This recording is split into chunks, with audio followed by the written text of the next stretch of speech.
I'm Stephanie Wilson, and you're listening to Freedom Over Fascism.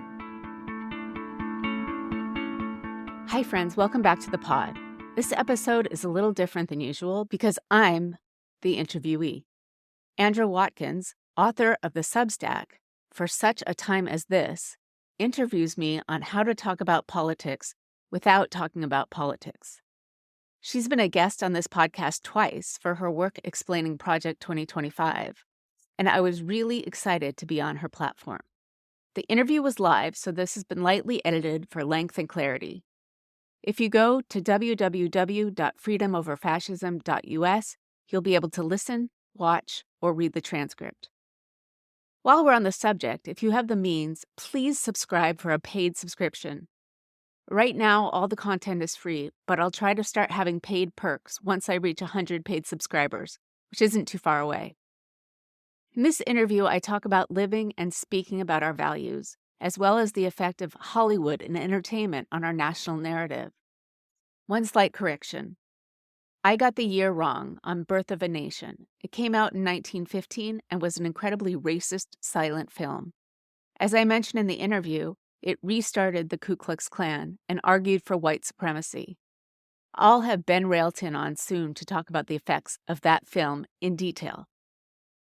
Now, there's way too much happening every day to talk about any of it, except to say that Pete Buttigieg has declined to run for office in Michigan, and hopefully will take a leadership role in fighting for freedom, democracy, security, prosperity, and belonging. So without further ado, here's Andra interviewing me.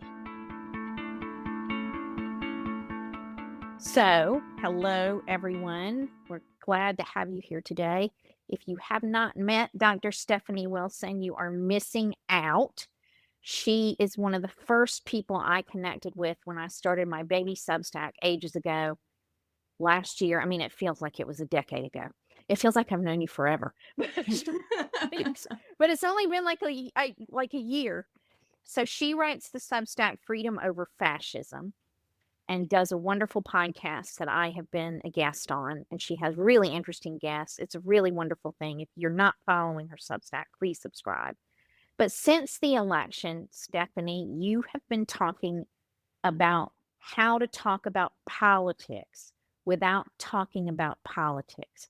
So tell us what that means. First, I want to just replay a conversation that our messaging guru, Anat Shankar-Osorio, talked about the day after the election. Okay. And people were like, well, what are they doing that we're not? Right. And one of the answers was, well, they talk about politics without talking about politics. The whole trad wives trend, whatever's going on Pinterest, movies. And I thought, well, we can do that too. We do that too. But how do we be more intentional about it? So, for instance, the Super Bowl halftime show was talking about politics without talking about politics. You wrote a great piece on that as well. I really enjoyed your breakdown of that. Oh, thanks. Well, a friend of mine texted and said, you should write about this. And I didn't watch the Super Bowl. I hadn't seen it. It was the day after. I was like, no, I don't know anything about it. It's not really my language. You should write about it. And then I went and looked and started to research it and watch it. And I realized it really was a great opportunity to talk about what he was trying to portray. And I don't have any illusions that hardcore Christian nationalists will hear that, but I'm hoping that people who just don't want to talk about politics will engage with other kinds of content. Mm-hmm. So I talk a lot about getting better at humaning. Okay, and what does that mean? That means that you create spaces that are inclusive and give people a sense of belonging. You, shameless plug, my husband and another colleague and I have a leadership course for staff in higher ed, usually IT and libraries. And the core of it is it's empathy based. It's a series of decisions you make, and it's how you bring yourself to every conversation, to every space. That's not about politics. That's about work. That's about living. That's about humaning. Like, how can I be a better listener? How can I make people feel more included? How can I understand where they're coming from? Mhm.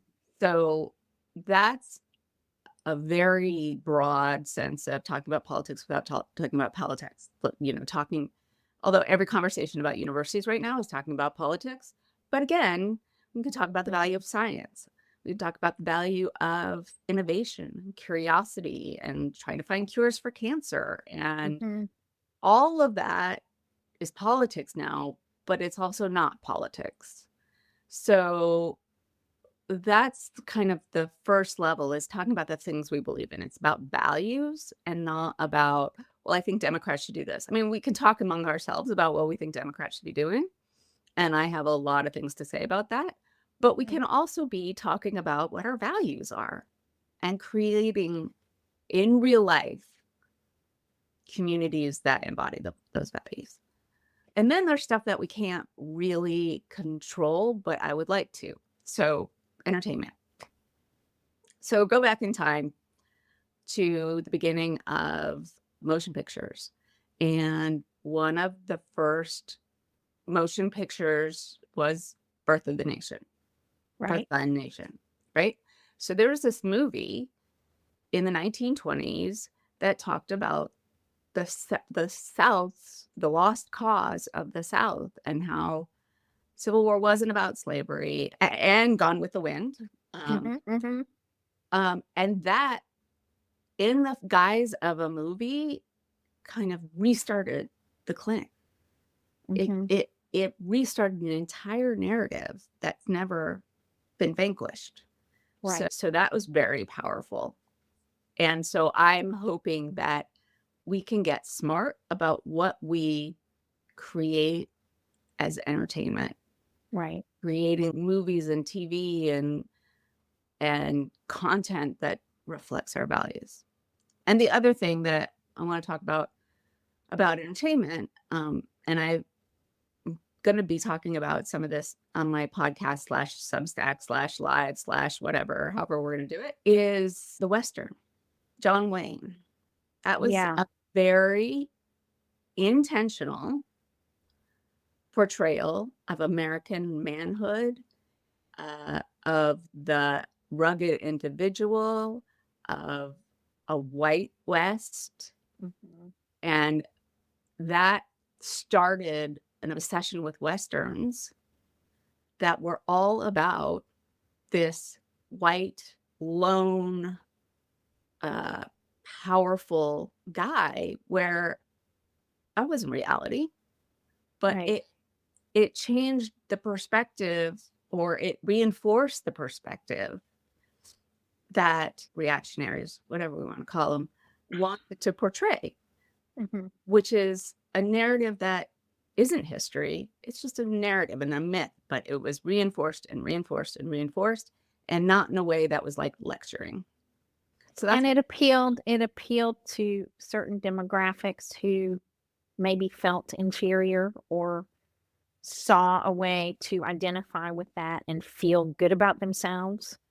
And so, that version of masculinity when you don't feel very masculine can be a nice cloak to put on to assume. Mhm. And so they do that. They I mean, do. I see the same kinds of themes in Tom Cruise movies. Yes. So he's the lone wolf, he's the one who defies everybody, he's the one who breaks all the rules but still ends up on top. It's the same kind of persona, I think, as the John Wayne movies. It is. It absolutely is. So if those sort of action movies can be switched to a theme of everyone having each other's back Mhm. and not about being the lone wolf, Mhm. think about what that could portray. The idea that we're all here for each other. We're all in a community that lifts each other up, and not that just goes in and breaks things, Mhm. right? And has to be bailed out, or, the original Top Gun with Val Kilmer, and like, you could be my wingman anytime. And Yeah. I can quote Top Gun. far too well. Imagine if we could have a critical mass of entertainment that that focuses on the values that we want to live, right? I'm not sure that the hardcore Christian nationalists slash MAGA slash reactionaries slash Nazis will watch those things. But I think middle of the road people who are just watching entertainment will.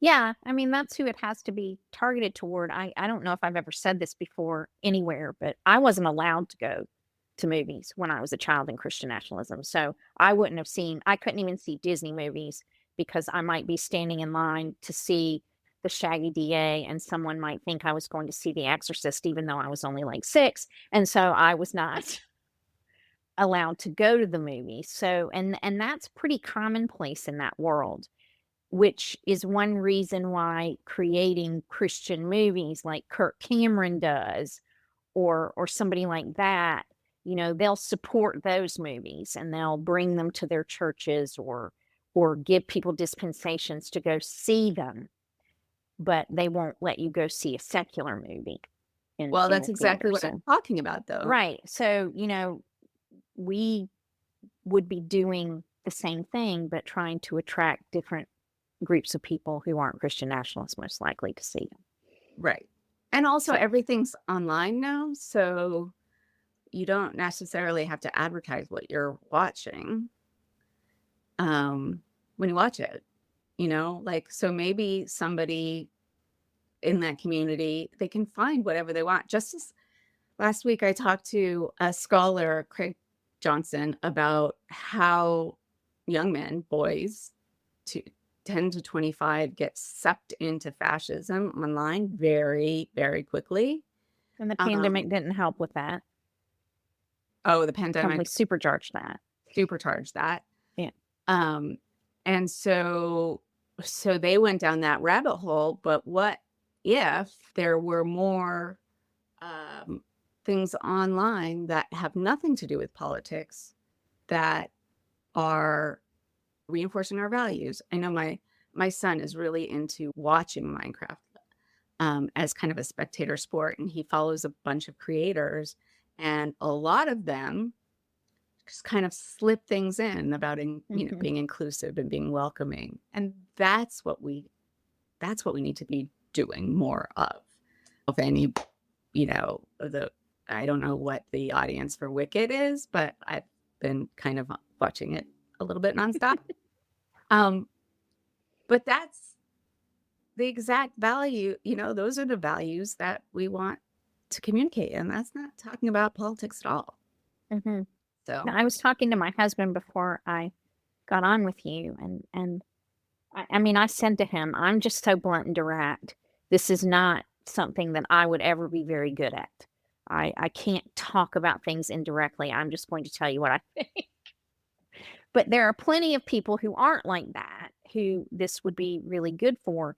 And he said, one of the things that I think most Americans value is being able to plan for the future and know that in the future they will be taken care of because of the plans they have today. And so many of those things are being attacked right now. But then when I try to think about, well, how would you talk about that without talking about politics? I have no idea. So it's hard for me. To me, it feels like it needs some really big advertising person or marketing person to come in and determine what these values are, but that really, you can drill you know down what your to. values are. You I know know that what they're my valid. values are, but if I were going to do some kind of podcast to display those values, I would want to talk about traveling and meeting people who are different from me and interviewing those different people and talking about how we're the same but we're different and what we garnered from each other that helped us understand each other better. But then I was like, but that just comes across as I'm a pompous asshole who's talking down to people about how much I travel. And that's what people will take away from. It's about curiosity. It's about opening your mind to seeing different perspectives. And I think I think we need more reinforcement of that, because even people who share our values don't want to talk about politics all the time. But if they could like go hear about other people's perspectives, like how many people, I'm not on Facebook much anymore, but there were like Humans of New York, right? Where they would have a little story about people who lived in New York. You don't even need to leave. You don't even need to travel to find people in different kinds of lives. And I think people would find it really interesting. And you don't have to say a word about Democrats or Republicans or Trump. You just have to like, you know, show your curiosity, show the idea that you value people, show the idea that immigrants are really exciting, fresh ideas and food and dance and music, right? As opposed to immigrants are all criminals. Well, no, like Well, and they bring a lot especially of I great stuff. chafe at that now because I am an immigrant. So it's, yeah, I call myself that to try to destigmatize that word Mhm. everywhere, so when somebody sees my profile, I'm a proud immigrant. I'm happy to be an immigrant. So there's nothing wrong with being an immigrant. That's one way I try to change the conversation. But of course, I'm a lily white person, so it's different for me when I do that than it would be for someone who's a person of color or a minority using that same word, perhaps. But I True. don't know. But there are so many different pieces of content out there, so many that it's impossible to even know about them, where people are just talking to people who have been through a thing. Shannon Watts, the Yeah. who started Moms in Action, she's talking about menopause now. Her book is about like how women's health has been completely Ignored. right? And frankly, nobody talks about it. And every woman goes through it. And that's like brilliant because nobody has a clue. Nobody tells you anything. A friend of mine recommended this book called What Fresh Hell Is This? And any menopausal woman or woman who's gone through that just laughed.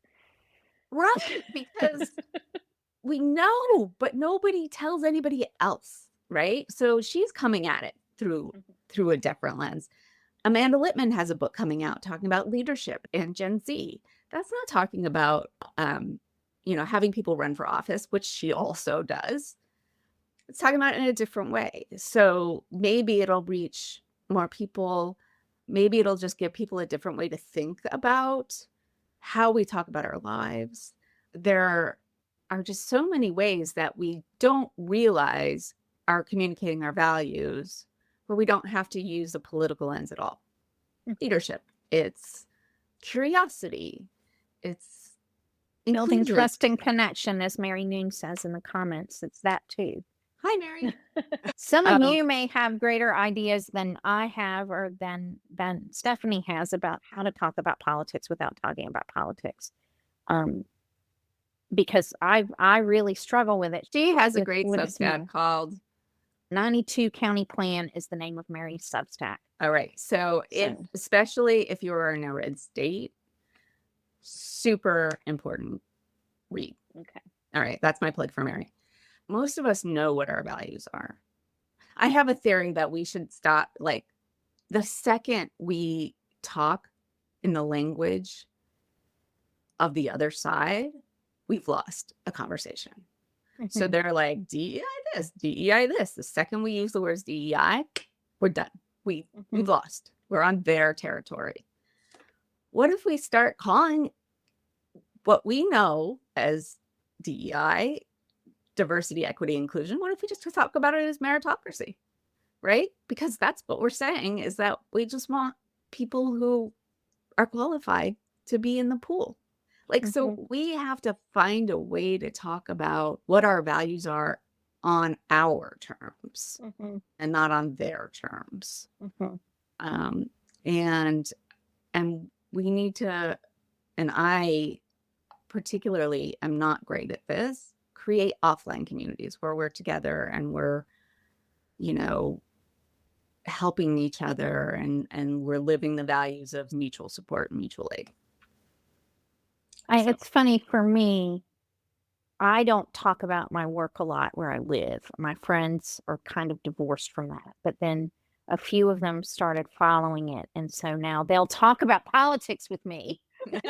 They know I don't want to do that here. I do that all the time. And so some of them will even bring it up to me when they won't talk about it with anybody else. So, it would be lovely to find ways to share my values that aren't talking about politics in the ways that people try to do that to me now. Woody says, I find that using the words of Jesus are effective in countering Christian nationalists.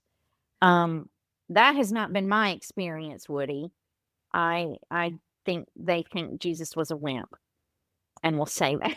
and that also leaves out non-Christians entirely. Right. I mean, So, Stephanie is Jewish and is a practicing Jew. So, and there really isn't, that I know of, a Christian nationalist strain of Jews. So, even though there are certainly radicalized factions within Judaism, just like there are in any other religious faith modality. Woody's Jewish also, but I don't think you are a I would practicing Jew anymore. Are you? I don't think you are. I don't know. I tell people I'm a bad Jew. It's different. Christianity. It's an identity just as much as it is action or belonging to a synagogue, or Right. it's a very different beast than Christianity. Yeah. I found Ancestry.com discovered a secret cousin of mine who had no idea that my uncle was her biological father until Ancestry brought that up. Oh, that's happened a lot, I think, I think because of things like that. and she's Christian, and thank goodness on, the inclusion side, she's a Mhm. theater teacher, middle Mhm. school theater teacher. So like that's where inclusion happens, is in theater. Um, and we've been talking for years about how could she get in touch with her Jewish roots. And it's for her, it's through a Christian lens. So she's like, why is it that there are so many Jews who are creators or write music or musical theater? And then she, likened it to theology, but most, particularly American, but like liberal Jews, God isn't so much part of the conversation. So there's just different ways of looking at the world. And there's a lot to say, and I've been trying to say it about what's going on now between anti-Semitism and the disappearing of the Columbia student who was certainly not interested in my continued existence, but I'm interested in his. Mhm. Right? Anyway, that's a Okay. different story. But everybody go read Tim Snyder's The Anti-Semitism in the Oval Office. It is jaw-dropping, eye-opening. It completely took me by surprise, and it is so important a lens to look at what's going on with Ukraine. I wonder, and I don't know if these things exist because I'm not a big watcher of podcasts. I don't have much social media anymore.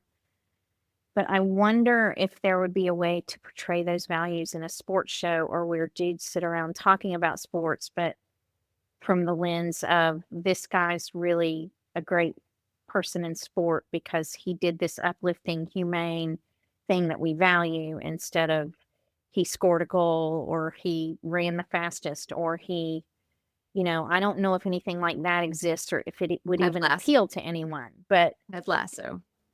okay. Amazing. If you haven't watched it, Mhm. it's all of those things. It doesn't have any gotchas. It doesn't like twist to become sort of like alpha male sport thing. It's about leadership. It's about being there for each other. It's everything we want, but that's one thing, right? Do you have some kind of cheat sheet of of things like Ted Lasso that you think are doing this, talking about politics or talking about our values That is something without making it political. Because if you put something like that together, it would help me think of more, and probably people here think about more things like that, or think of ways we could incorporate that into our conversations with people more and so forth.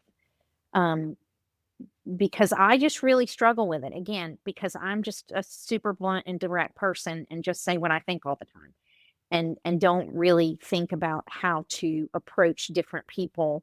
I just bludgeon people.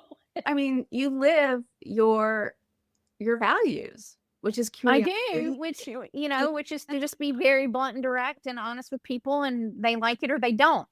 But Right, but the other values you live by, right? That you're there for your friends, that you are curious about the world, that yeah, you lead with empathy.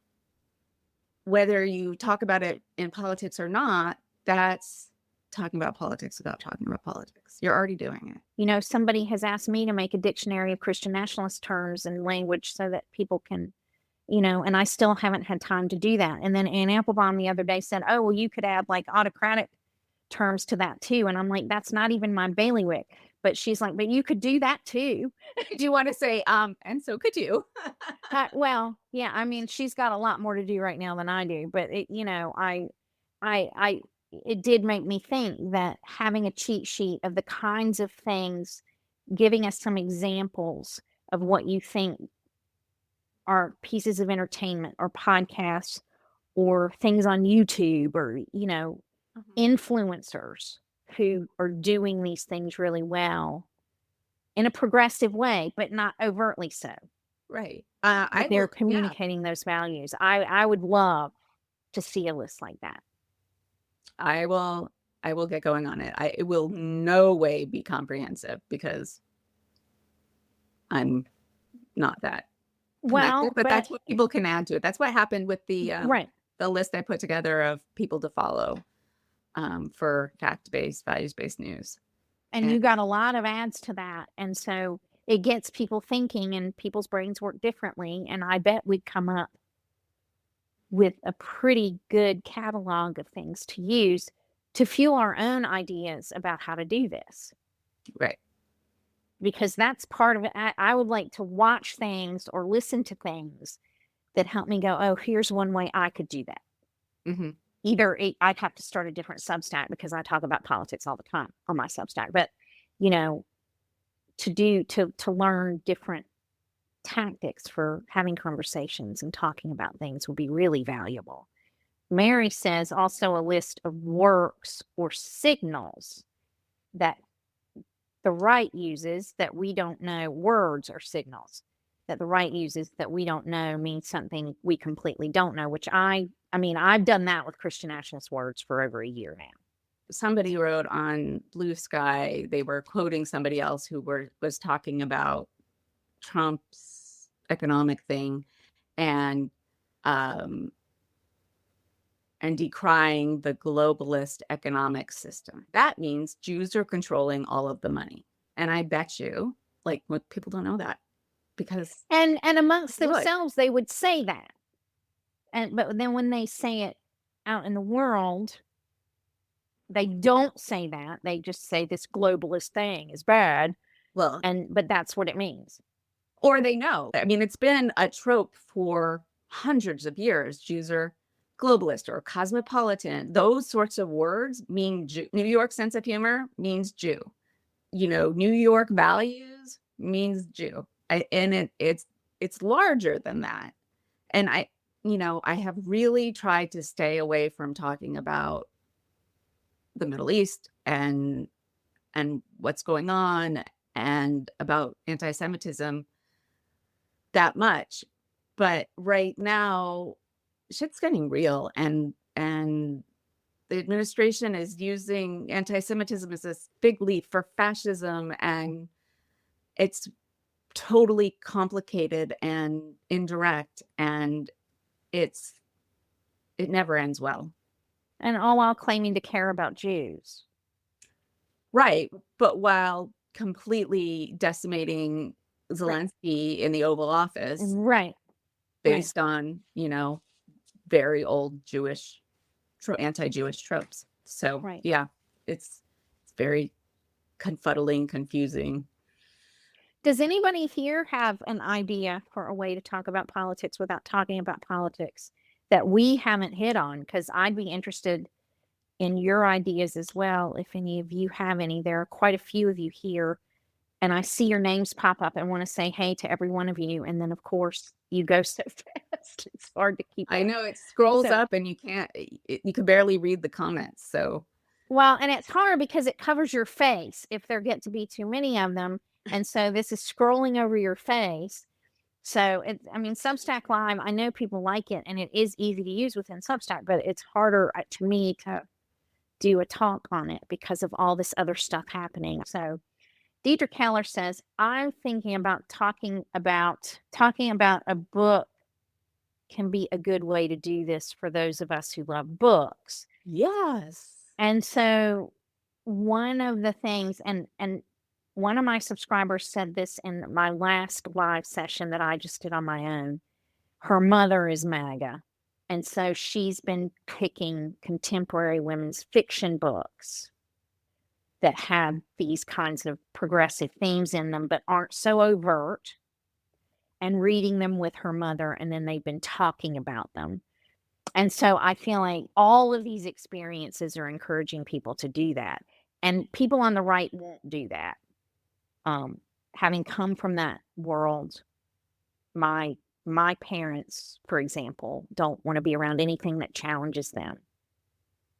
So we're really looking for people who are open to those kinds of experiences, who aren't indoctrinated in some sort of cult. Right. I think art and image is incredibly powerful. And oh, come on, we're not talking about that right now. Sorry. Um, Art is really a very powerful medium to talk about the way that you feel.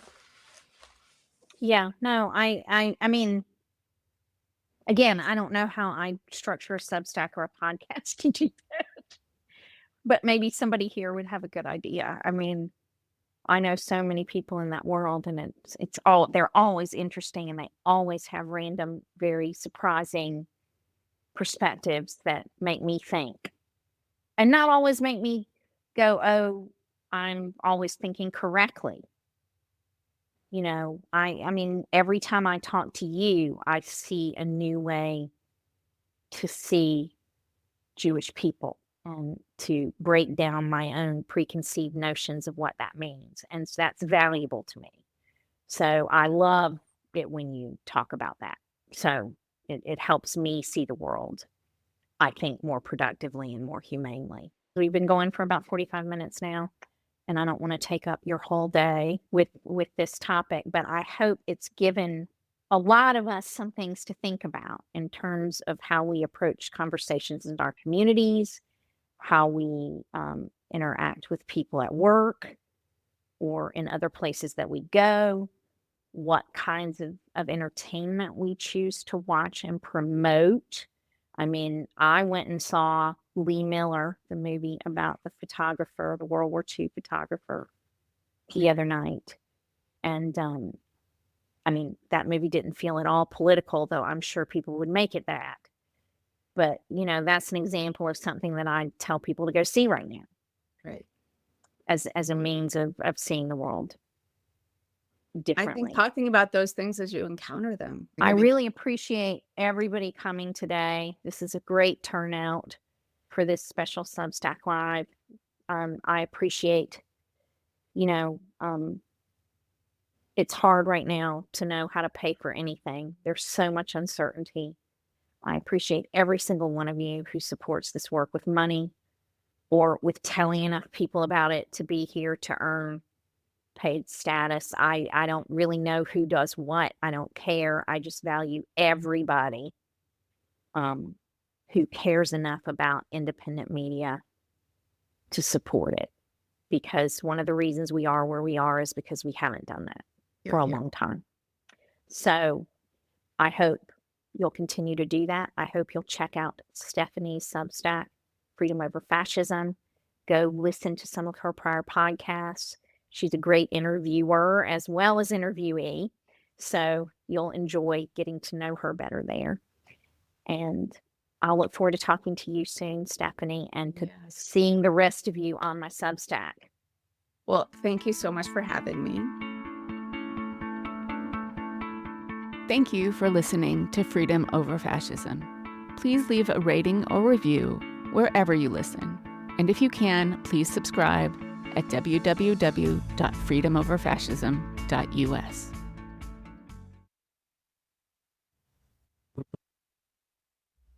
This podcast is part of the Democracy Group.